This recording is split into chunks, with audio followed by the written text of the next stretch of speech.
ఇప్పుడే country delight యాప్ని download చేసుకోండి. Download the country delight app now.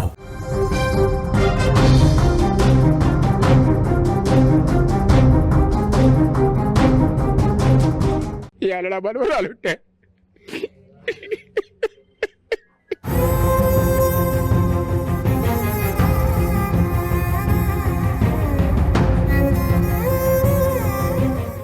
కన్న తండ్రే కసాయిగా మారాడు. మద్యం మత్తులో మనిషిని అన్న సంగతిని మరిచిపోయి ఒక బిడ్డకు తండ్రిని అన్న సోయిని మరిచి మృగంలాగా మారాడు. కన్న బిడ్డను 2 కాళ్ళు పట్టుకొని నేలకేసి కొట్టి చంపాడు. అభం శుభం తెలియని ఏడాది వయసున్న ఆ చిన్నారి తల్లి ఏడ్చిందనే కారణంతో పాపం ఆ పిల్ల ప్రాణం తీసేశాడు. సూర్యాపేట జిల్లా సూర్యాపేటలో జరిగిన ఈ సంఘటన ఇప్పుడు కన్నీళ్లు పెట్టిస్తోంది. ఈ సైకో నాగారం మండలం కొత్తపల్లి గ్రామంలో ఉంటాడు. అతని పేరు వెంకటేష్. అతని ఏపీకి చెందిన నాగమణిని 2 ఏళ్ల క్రితం పెళ్లి చేసుకున్నాడు ఈ సైకో వెంకటేష్. శుక్రవారం మద్యం మత్తులో భార్యతో గొడవ పడి ఆ సమయంలో గొడవ పడుతున్నాడు. గొడవ పడేటప్పుడు పాపం ఏడాది పాప కన్నీళ్లు పెట్టుకుంది, భయపడి ఏడ్చేసింది. అంతే, అప్పటికే సైకిక్ అయిన వెంకటేష్ ఆ పాప ఏడుపును చూసి ఓదార్చాల్సింది పోయి ఈ దుర్మార్గుడు ఆ పాప 2 కాళ్ళు పట్టుకొని నేలకేసి కొట్టడంతో, అక్కడ బండకేసి కొట్టడంతో పాప తల పగిలిపోయింది. ఊహించుకుంటేనే కన్నీళ్ళు వస్తున్నాయి ఈ సంఘటన. ఒక్కసారి ఆ తల్లి కన్నీళ్లను చూడండి. ఒక్కసారి ఆ తల్లి ఏడుస్తుంటే నిజంగా గుండె ద్రవించిపోతుంది. సూర్యాపేట జిల్లాలో జరిగిన ఈ సంఘటన ఇప్పుడు అందరినీ బాధిస్తోంది, కన్నీళ్లు పెట్టిస్తుంది. పాప ఎంత ముద్దుగా ఉందంటే, మేము రూల్స్ ప్రకారం ఆ పాప ఫోటో చూపించడానికి లేదు కాబట్టి మాస్క్ వేసాం. ఆ పాప చూస్తే బంగారంలా ఉంది. అరే ఏడాది కూతురును ఏ తండ్రి అయినా అలా చంపుతాడా? వీడు తండ్రా రాక్షసుడా అనిపిస్తుంది ఇప్పుడు. ఒక తండ్రి, ఈ వెంకటేష్ మామూలుడేం కాదు, బీటెక్ వరకు చదువుకున్నాడు. పోనీ తెలివి తక్కువడు కాదు, బీటెక్ వరకు చదువుకొని 2 ఏళ్ల క్రితం పెళ్లి చేసుకొని ఖాళీగా ఊళ్ళో తిరుగుతూ కొంతకాలం జులాయి స్నేహితులతో దోస్తాన్ చేస్తూ వాళ్ళతో కలిసి తిరిగి తాగుడు, గంజాయి వంటి అలవాట్లకు బానిసైపోయాడు. ఒక్కసారి కిక్కులోకి వచ్చిన తర్వాత ఎలా ప్రవర్తిస్తాడో వాడికే తెలియదు. సరిగ్గా ఇదే జరిగింది అక్కడ సూర్యాపేట జిల్లాలో. ఏదైతే వెంకటేష్ అదే చేశాడు. ఇంటికొచ్చాడు, పీకల దాకా తాగి ఇంటికొచ్చాడు. మరి గంజాయి తాగిండో తెలియదు, మందు తాగుతున్నాడని వాళ్ళ కుటుంబ సభ్యులు చెప్తున్నారు. తాగేసి ఇంటికొచ్చి భార్య నాగమణితో గొడవ పెట్టుకోవడం మొదలుపెట్టాడు. శుక్రవారం రాత్రి, అంటే నిన్న రాత్రి జరిగింది, సాయంకాలం జరిగింది సంఘటన. భార్యతో గొడవ పెట్టుకొని భార్యని కొట్టడం, వేధించడం చేస్తున్నాడు. ఆ సమయంలో పాపం చిన్నానికి ఏం తెలుసు, ఏడాది పాపకి. ఆ సమయంలో ఆ పాప అక్కడే ఉండి తల్లిని, నాన్న కొడుతుంటే, ఈ వెంకటేష్ తల్లిని కొడుతుంటే ఆ పాప భయపడిపోయింది. భయపడిపోయి బోరున విలపించేసింది, అక్కడే ఏడ్చేసింది. నేను తిడుతూ ఉంటే, లేకపోతే ఆ ఏడుపు వీడికి, ఈ సైకోకి ఇబ్బందికరంగా మారిందో ఏమో. పాపం ఆ పసిది ఆ టైంలో లేకుంటే, అక్కడ ఆ ప్లేస్లో లేకుంటే బతికేదేమో. వెంటనే ఆ పసిదాన్ని 2 కాళ్ళు పట్టుకొని నేలకు కొట్టేశాడు.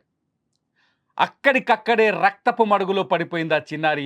ఆ చిన్నారిని కాపాడేందుకు తల్లిదండ్రులు పరిగెత్తుకుంటూ సూర్యాపేట ప్రభుత్వ ఆసుపత్రికి పరిగెత్తుకుంటూ వెళ్ళారు. ఒకసారి ఆ సీన్ చూడండి.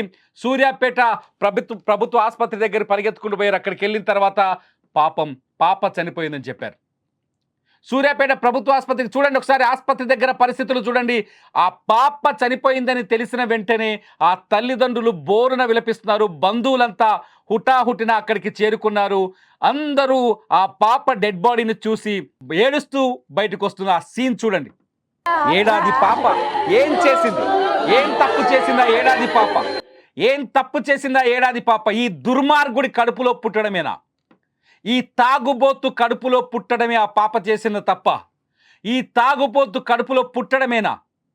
ఈ అమాయకురాలైన నాగమణి భర్తని ఎంత కంట్రోల్ చేయాలనుకుంది, తాగుడు నుంచి కంట్రోల్ చేయాలనుకుంది. బీటెక్ చదివాడు కదా, ఏదైనా మంచి ఉద్యోగం చేస్తాడనుకుంది. కానీ కొద్ది రోజులుగా తాగుడు కోసం తాగుబోతుగా వెంట తిరిగాడు. కూలి పనులకు వెళ్ళి ఆ డబ్బులు తీసుకొచ్చి తాగేసి ఇంటికొచ్చి భార్యని వేధించడం మొదలుపెట్టాడు. ఒకసారి మీరు ఆలోచించండి. మీ పిల్లలు, మీ కుటుంబంలో మీ కొడుకు, మీ కన్న కొడుకు ఇలా తయారైతే, తాగుబోతుగా తయారైతే ఎంత ప్రమాదకరంగా మారుతుంది. ఏ భార్య తాగుబోతు భర్తను భరించగలుగుతుంది? పీకల దాకా తాగేసొచ్చి ఇంటికొచ్చి భార్యపై దాడి చేస్తుంటే, పీకల దాకా తాగేసొచ్చి కుటుంబ సభ్యుల్ని బాధ పెడుతుంటే ఎవరు భరించగలరు? అలాగే నిలదీయాలనుకుంది నాగమణి భర్తని. కానీ నిలదీసే క్రమంలో పాపం అభం శుభం తెలియని ఆ చిన్నారి అక్కడే ఉంది, ఏడ్చింది. దీంతో చిన్నారిని 2 కాళ్ళు పట్టుకొని నేలకేసి కొట్టాడు. ఈ సంఘటన నిజంగా కన్నీళ్ళు పెట్టిస్తుంది. ఒక్కసారి ఆ తల్లి ఏడుపు వినండి, మీ గుండెలు కరిగిపోతాయి, మీ కళ్ళ నుంచి కన్నీళ్లు కారుతాయి.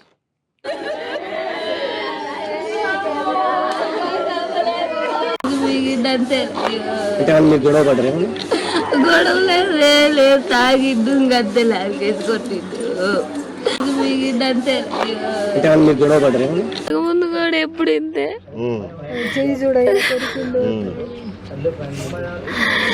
ఇంతే చేస్తుండే. నేను ఇంటికి పోయినా మా అమ్మ వాళ్ళ ఇంటికి. నేను వచ్చి వారమే అవుతుంది ఇడికి.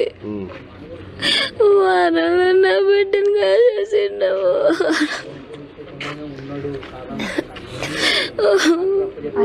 అంటే ఇది చంపి బండకేసి కొట్టిన తర్వాత ఎడిపోయిందమ్మా? ఉన్నాడా ఇంట్లోనే? ఆయన తీసుకొచ్చిన హాస్పిటల్కి? కాదుగా కొట్టి పారిపోయిండు. నేనే పిల్లలు భుజాలు వేసుకొని పోతుంటే ఇంటి ఓనర్ బండి స్కూటీ ఎక్కించుకొని వచ్చిండు.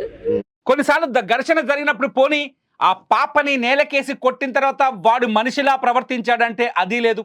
ఆ పాపని నేలకేసి కొట్టిన తర్వాత అక్కడి నుంచి పరారైపోయాడు. దీంతో పాపం నాగమణి ఆ బిడ్డని భుజానికి ఎత్తుకొని ఆసుపత్రి వైపు పరిగెడుతుంటే స్థానికులు కొందరు సాయం చేసి ఆసుపత్రి దాకా తీసుకొచ్చారు. ఇంతవరకు ఆ బిడ్డ పరిస్థితి ఏంటో కూడా కనుక్కోలేదు ఆ దుర్మార్గుడు. ఇంతవరకు తన కూతురిని నేలకేసి కొట్టాను కదా, ఆ బిడ్డ పరిస్థితి ఆరోగ్యం ఎలా ఉందని కూడా కనుక్కోలేదు. పాపం ఆ చిన్నారి ప్రాణాలు కోల్పోయింది. ఈ తండ్రి కడుపున పుట్టిన పాపానికి ప్రాణాలు కోల్పోయింది. ఈ తాగుబోతు కడుపున పుట్టిన పాపానికి ప్రాణాలు కోల్పోయింది. ఈ దుర్మార్గుడి కడుపులో పుట్టినందుకు ప్రాణాలు కోల్పోయింది. నిజంగా అతను ఒక జులాయి అని వాళ్ళ కుటుంబ సభ్యులే చెప్తున్నారు. కొద్ది రోజులుగా తాగి తందనాలు ఆడుతున్నాడు, ఇలా ఎందుకు చేస్తున్నాడో నాకు అర్థం కావట్లేదంటూ ఆ జులాయి తండ్రి చెప్తున్న మాటలు వింటే నిజంగా మనకు కూడా కోపం వస్తుంది.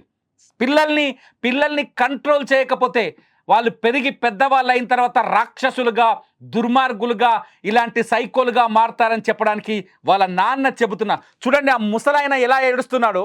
వాళ్ళ నాన్న మనవరాలు, ఒక్కగానొక్క మనవరాలు, బంగారం లాంటి మనవరాలు, ఆ మనవరాలతో రోజు ఆడుకునేవాడు. ఆ మనవరాల్ని చంపేయడంతో ఎలా ఏడుస్తున్నాడో చూడు ఆయన. ఒకసారి వాళ్ళ నాన్న చెప్పే మాటలు వినండి. ఆ దుర్మార్గుడు ఎలా తయారాడో వాళ్ళ నాన్న చెప్పే మాటలేండి ఒకసారి. ఏ సంబంధం కూడా లేదు, నా కొడుకే కాడాడు. నేను చెప్పేది ఏం చేస్తాడే? చెడుల బాటలు ఏమైనా ఉన్నాయా? గంజాయి నిన్న మన నేర్చిండు సార్. ఇప్పుడు 2 నెలలు అవుతుంది. కూలి పనికి పోయిండు, ఆర పనికి పిండి దల్ల పోయిండు. 1 నెల రోజులు ఆ లేబర్స్ తాగా నేర్చిండు. అటువరకు కూలికి పోలే, 4 పోలే. బీటెక్ చదివించిన సార్ వాడిని. బీటెక్ చదివించినా కానీ జాబ్ చేయలేడు. ఈ మధ్యన ఈ నెల రోజుల నుంచి తాగుడు మొదలు పెట్టిండు. తాగితే తలకాయ వస్తుంది అనేది ఇటువరకు. ఇప్పుడు తాగుడుకు బానిస అయ్యిండు. వచ్చిండు. ఈ మాత్రం చేస్తాడు అని నేను అనుకోలేదు సార్. ఎందుకు మీ అంటే ఫస్ట్ నుంచి అట్లే ఉండేవాడా? ఈ మధ్యలో అట్లా అయినా? ఫస్ట్ నుంచి అంటే ఏమో సార్, మంచిగానే ఉంటాడు సార్. ఎందుకో మరి ఒక్కొక్కసారి ఇట్లా చేస్తాడు. ఒక్కొక్కసారి తిమ్మిరి చేసి ఇట్లా చేస్తాడు సార్. వానికి ఏందో మంచిగా ఉంటే మంచిగానే, అక్క పిల్లలు అందరూ మంచిగానే ఉంటాం సార్. గంజాయి గ్రామీణ ప్రాంతాల్లో గంజాయి ఎటువంటి దుర్మార్గాలకు కారణమవుతుందో సూర్యాపేటలో జరిగిన ఈ సంఘటన సాక్షిగా నిలుస్తుంది. గ్రామీణ ప్రాంతాల్లో విచ్చలవిడిగా దొరుకుతున్న గంజాయి మనుషులని రాక్షసులుగా ఎలా మారుస్తుందో ఈ సంఘటనను చూస్తే మనకు అర్థమవుతుంది. రూరల్ ఏరియాలో గంజాయి వినియోగం పెరిగిపోయింది, గంజాయి అమ్మకాలు పెరిగిపోయాయి. అంతేకాదు అదుపు లేని మద్యం కుటుంబ జీవితాల్ని నాశనం చేస్తుంది. ఈ బంగారు తల్లి ఎవరైతే చనిపోయారో 1 ఏడాది పాప మద్యానికి గంజాయికి మాత్రమే బలైందని చెప్పాలి. కన్న కన్న తండ్రి రాక్షసుడిగా ఎందుకు మారాడని ఒక్కసారి ఆలోచిస్తే ఆ వెంకటేష్ మార్పు వెనుక మద్యం గంజాయి అనే 2 దురలవాట్లు ఉన్నాయని మనకు అర్థమవుతుంది. తాగుబోతు కాకపోయి ఉంటే, లేకపోతే గంజాయికి బానిస కాకపోయి ఉంటే ఇవాళ ఆ చిన్నారి బతికుండేది. తన కన్న బిడ్డ, రక్తం పంచుకొని పుట్టిన కన్న బిడ్డనే కాళ్ళు పట్టుకొని నేలకు కొట్టాడు అంటే ఆ ప్రభావం వెంకటేష్ మనస్తత్వాన్ని మాత్రమే కాదు, ఖచ్చితంగా అతనికున్న దురలవాట్లది కూడా. అతను తాగుబోతని, గంజాయి తాగుతున్నాడని, మద్యం సేవిస్తున్నాడని కన్న తండ్రే చెబుతున్నాడంటే మనం పరిస్థితిని అర్థం చేసుకోవచ్చు. సూర్యాపేట లాంటి ప్రాంతాల్లో గంజాయి విచ్చలవిడిగా అమ్ముతున్నారా అనే పెద్ద క్వశ్చన్ ఇక్కడ మనకు ఉత్పన్నమవుతుంది, అతిపెద్ద ప్రశ్న. నిజంగా ఈ దుర్మార్గాన్ని తలుచుకుంటే గుండె ద్రవించిపోతుంది. ఎవరికైనా బిడ్డలున్నారు, పసిబిడ్డని అల్లారు ముద్దుగా చూసుకుంటాం.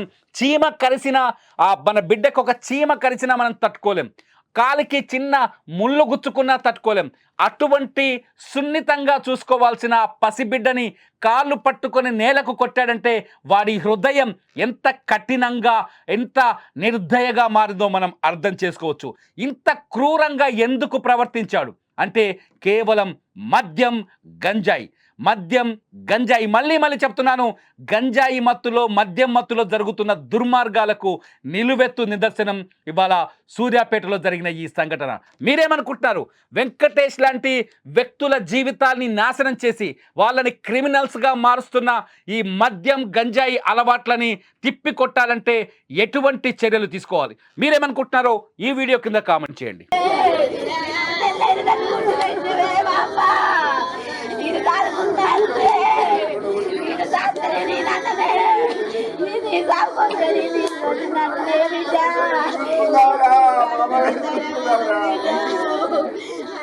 ఈ అలా బరువులు ఉంటే